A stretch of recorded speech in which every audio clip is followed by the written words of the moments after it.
Good morning students, welcome to my YouTube channel Shahid Mohammad 2486। तो बेटा आज की क्लास में हम संविधान का निर्माण जो टॉपिक रहेगा हमारा उसके ऊपर चर्चा करेंगे, क्योंकि सीबीएसई के अंदर जो 12th क्लास की हिस्ट्री है उसका लास्ट चैप्टर है संविधान का निर्माण यानी कॉन्स्टिट्यूशंस फ्रेमिंग।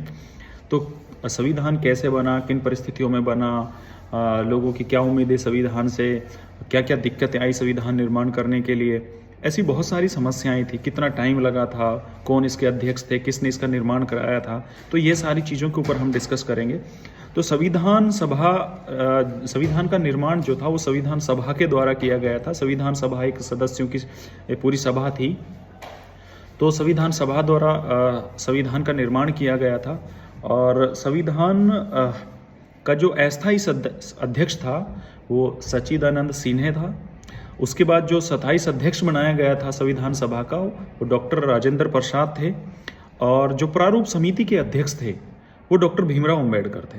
अच्छा, बहुत सारा कन्फ्यूज़न ये होता है, कई बार बच्चे ये करते हैं कि क्वेश्चन 1 नंबर में पूछ लेता है कि संविधान सभा का अध्यक्ष कौन है, तो यहाँ कन्फ्यूज़न हो जाता है। बहुत सारे बच्चे कहते हैं संविधान सभा का अध्यक्ष डॉक्टर भीमराव अंबेडकर थे।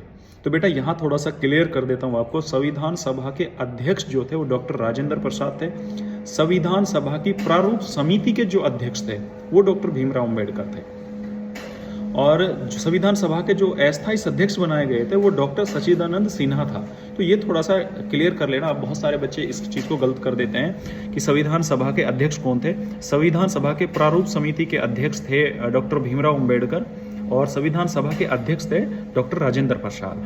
संविधान सभा का जब निर्माण हो रहा था तो बहुत सारी समस्याएं थी हमारे सामने, क्योंकि हमारा देश आज़ाद हुआ था, पूरी तरह से बिखरा हुआ था। तो उन सब लोगों को कैसे संगठित करना है, क्योंकि लोगों के सामने बहुत सारी समस्याएं थी। हमारे सामने भाषा की समस्याएं थी, हमारे सामने शक्ति की समस्या थी कि भाई केंद्र को शक्तियां दी जाएं या राज्य को शक्तियां दी जाएं, तो ऐसी कौन सी किसको शक्तियां जाएं या संयुक्त रूप से दी जाएं। तो बहुत सारी समस्याएं थी। भाषा की समस्याएं थी, कौन सी भाषा को हम राष्ट्रभाषा घोषित करें या किसको नहीं। तो लोगों की बहुत सारी समस्याएं थी। धर्म की समस्या थी कि भाई धर्म को धर्मनिरपेक्ष किया जाए या फिर लोगों को जो अल्प काल में जो लोग रह गए थे, जो अल्पमत में थे या जिनको हम माइनॉरिटी बोलते हैं, उनको सुरक्षा का प्रावधान कैसे किया जाएगा। तो ये बहुत सारी समस्याएं थी। तो खैर बहरहाल इन सब चीज़ के ऊपर डीपली हम डिस्कस करेंगे। पर फिलहाल मैं आपको बता देता हूँ संविधान सभा की 11 सत्र हुए थे टोटल। लगभग 165 दिन बैठकें हुई थी। 165 दिन इसकी बैठकें चली थी।